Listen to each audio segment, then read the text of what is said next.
So, good evening, or should I say good morning to the other side of the world. It's me, the Lock Robster, the M in Love LA, bringing you a reaction video. Yes, and before that, let me just take a sip of water right here. Sweet nectar. Yeah, as you can see, the Quincy's cup is out of the cupboard, which means I'm going to be reacting to one of her vlogs. Yes. Okay, I was actually supposed to do this reaction video yesterday. However, I got distracted one way or another. Then I forgot to do it. But now I'm going to be able to react to it this time. So her vlog that I'm going to be reacting to tonight is Human Right number 5, vlog 5.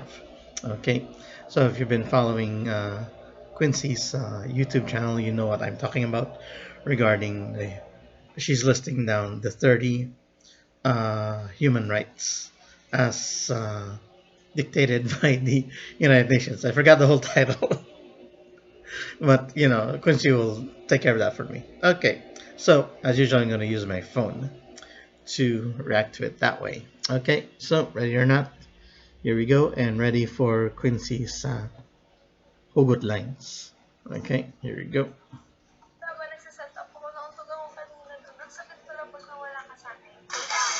First blood. But I can't do.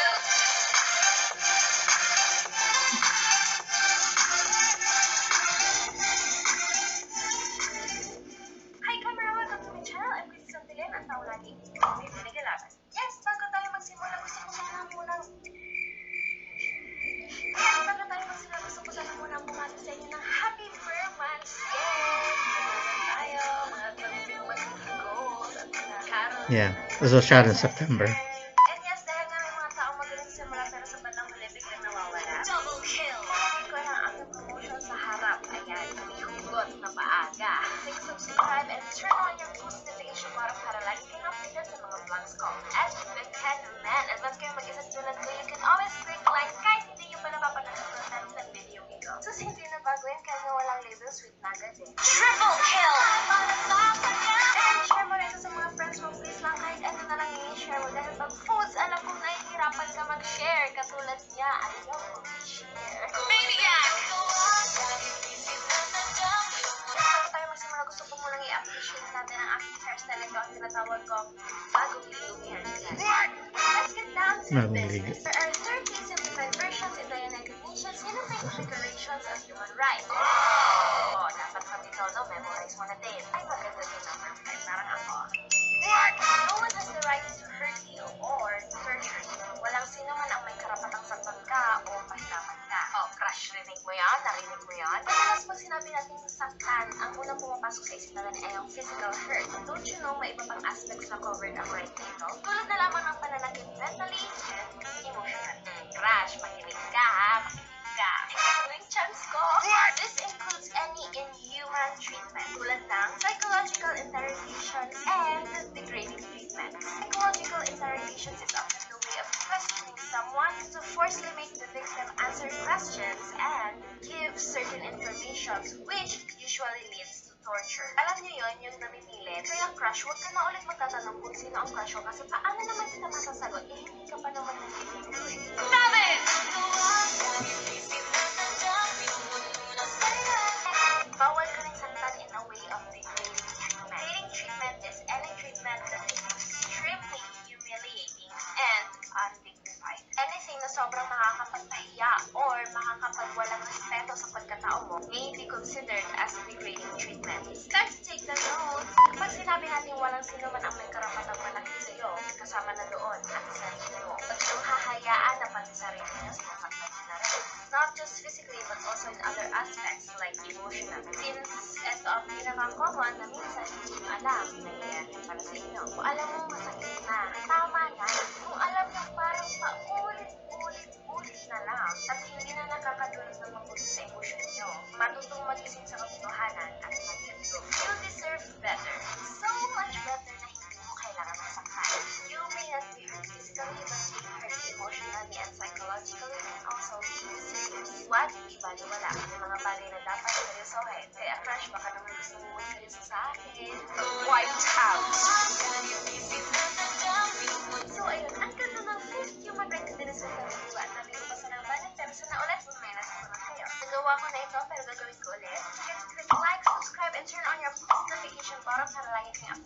vlogs ko. And always share this to your friends in any kind of way that you want. Syempre, follow me on my social media sites. That's ito na yan from my official Facebook page and ito na yan from my YouTube channel. And follow me on my Twitter, Instagram, and TikTok ID. That's JKYUJ and then that's KYUJ.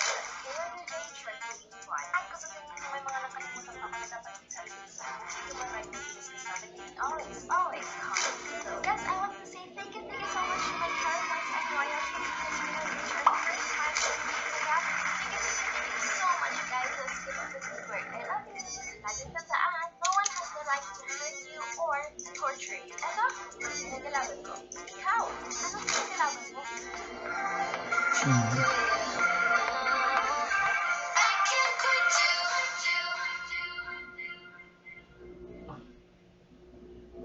Okay, alright, so that ends vlog 5. Okay. So yeah, so as we know that human right number 5 is no one has the right to hurt you or torture you. Yeah, that's I guess pretty much in common, as she sometimes mentions before. Depends on what country, what government of the country that's being how do you call this? The type of government being used in that certain country on how they try to solve their cases. Yeah. And sometimes that involves torture. Yeah. Because, sometimes police are pressured to solve cases and they resort to anything to get a confession for you. I mean, here in this country, United States, that happens. I'm not going to deny it. Happens a lot. Yeah. Because, like I said, police get pressure, especially political pressure, to solve certain cases, especially if it's a high-profile case. They'll do anything to try to solve that case, even if it resorts to torture. Especially I think way back in the 70s here, and I know like certain cities, maybe here in LA as well, and like Chicago, or Boston, or New York, where suspects are interrogated for like almost close to like 20 hours or 18 hours, like that. And basically the mind of the suspect is basically mush because you're not giving him time to rest. Excuse me. Sorry. Inom nga ulit. Okay, so torture sometimes, yeah, if we're talking about physical torture, yeah, that happens. I remember I should have a show here in the States which is called Investigation Discovery, and they show like there's a certain series where they show where justice is was not granted in a way, because they were put in jail because of a false confession they made due to torture. Yeah, and sometimes when the case is revealed to be that this case was accomplished by using torture or false confession, those cases are thrown out. The people who put in jail, maybe it took years for them to get released, but unfortunately the policeman who actually made him do the false confession due to torture, they get off scot-free. I mean, they don't get to be held accountable for their actions because in the eyes of many people that they were just doing their job. Yeah. And besides, and sometimes by the time that justice prevailed upon the unwitting suspect that got in jail due to false confession, these policemen have already retired. Yeah, so there's nothing much they can do about that unless they do with a civil case, which I'm not sure if that would help, because sometimes, let's say, the unlawfully jailed suspect does get released and he does file a civil suit against the policeman who who put him there because of the use of torture and anything like that. Okay, let's just say the person who the tortured person won against that civil case. I mean, there's no law that would actually make these people who lost the civil case, you can't make them actually pay, pay back to the suspect, and that's more court proceedings, all that. Yeah. I guess another example regarding torture. This more like emotional torture is I actually watched a Buzzfeed video on it, which is and one of the cases that they talked about in Buzzfeed Unsolved. I'll actually put the link below in the descriptions so you can watch it yourself, which is called the Reykjavik Confessions. Yeah, Reykjavik is the capital of Iceland, and it's regarding the missing of two people whom the police suspect were murdered. Yeah, and for some reason they zeroed in on this couple. Yeah, because they were actually arrested for smuggling drugs into the country from Denmark. Yeah, and for some reason they kind of like they kind of suggested that they maybe have something to do with these two missing persons. That, I mean, they believe they're murdered, but there's no body to prove that they were murdered. They were just missing, and they kind of like suggested that they asked the wife and said, do you think your husband has anything to do with it? And the woman says, maybe. Okay, maybe she just can't remember. So what they did was like they put the couple in separate cells, solitary confinement. Yeah, so and they left them there for days. Yeah, until they, confess to it. Okay, so I guess being, this is kind of like a form of psychological torture, in which if you're just alone in that room without anybody to talk to, and even for like 3 days, you're gonna go stir crazy inside that cell. And the longer you're in there, the longer that your mind will try to make up a story in your head to believe what the police suspect you of doing. Okay, so that happens to the woman here, which she says she kind of remembers that, uh, uh, forget much more of the details, but anyway, it's almost like she says she almost has like she recovered lost memory. Yeah, like that. Especially, and also her husband recovered lost memory, and they started like involving other people, like their friends. One of them even happened to be his like elementary school teacher that also got into a mix, and all like I think a total of like 7 people were put in prison for murder of these two missing people. Okay, and it was only like years later that it was discovered that these were all false confessions, because being locked in that room, it plays tricks. Like I said, plays tricks on your mind, and like the only way to get out of that solitary confinement is to confess to what the police believe that what you've done, like that. And believe it or not, this kind of case, this happened in the 70s, by the way. Yeah. And what's unbelievable here is that it's not like they were like put in the room in that solitary confinement for like 3 days or a week or maybe 30 days. One of them, I think the longest that he was in that room was like over 700 days. Yeah, it's quite unbelievable how this thing, this sort of psychological and even emotional torture had to occur. But in the minds of the Icelandic police, I mean, if it worked, that's the technique that they're going to be using to elicit these so-called confessions. Yeah, so that's clearly a violation of human rights. And yeah, and also one thing that I like to add here, I mean, it's easy to say that how come these suspects don't just say, oh, I want a lawyer? And usually the interrogation with the police stops right there. But in some cases, from what I've seen, on TV, of course, like these true to life stories, that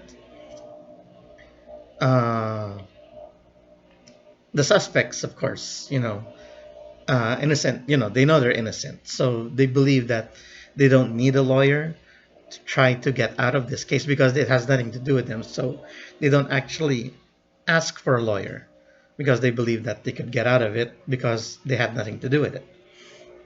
And there's one in particular cases in which if you ask for a lawyer, like they don't actually say, "Oh, I want a lawyer." Period. They say, "Am I supposed to have a lawyer?" Question mark. Okay. Then the police will kind of like. There are times when the police would say, "I mean, if you hire a lawyer, then that means you're guilty of something.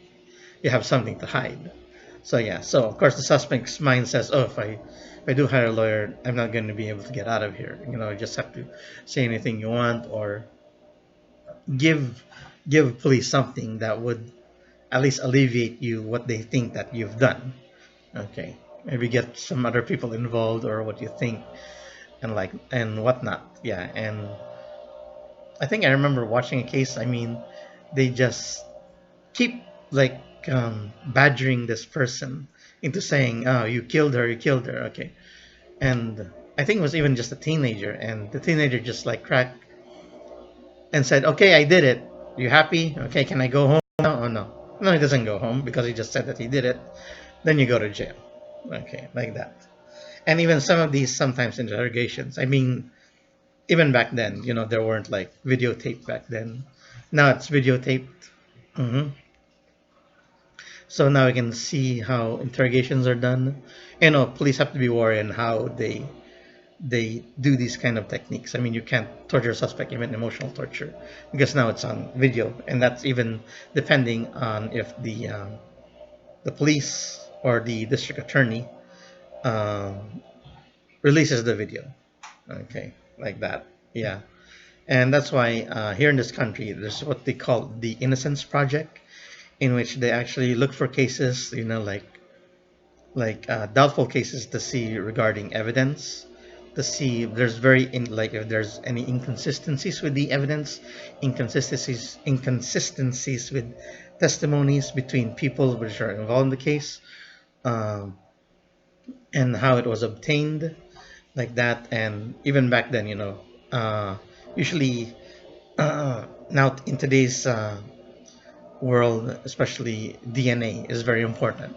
Yeah, so the Innocence Project goes through like try to get some DNA evidence to prove or disprove the suspect to be innocent or guilty, and that's what they do. And I believe they've freed hundreds of innocent people who were put in jail due to false testimony, due to torture, or you know, due to police brutality, all like that. You know, and all it took was DNA evidence to do that. Yeah. So yeah, I'm sure torture is rampant. You know, through several countries. I know. I'm pretty sure. Maybe the Philippines has that as well. You know, because especially there, you know, it's almost like the, in a way, suspects hardly have any rights. You know, and you know, if you're poor, you know, there's nothing much you can do about it. You know, if it's a rich suspect, you know, they're treated differently than the poor people. Yeah, so it's really hard to like you know fight this sometimes. You know, but you know, but that's how the way with it, how it is. Yeah, and I believe there's another like human right that Quincy will talk about in the future regarding this kind of like distinction between you know a rich person being suspect and a poor person being a suspect. I'm really stammering right now, but yeah, apologize for that. And yeah, I guess that's how much I could talk about regarding this particular human right of the United Nations. Yeah. So yeah. So thank you for. I guess that's all I can say. So thank you for watching. Thank you for listening uh, to what I had to add to the subject. So I guess that ends, you know, my reaction to Vlog 5 of Quincy, and there'll be more coming. I guarantee you that. Okay, so bye.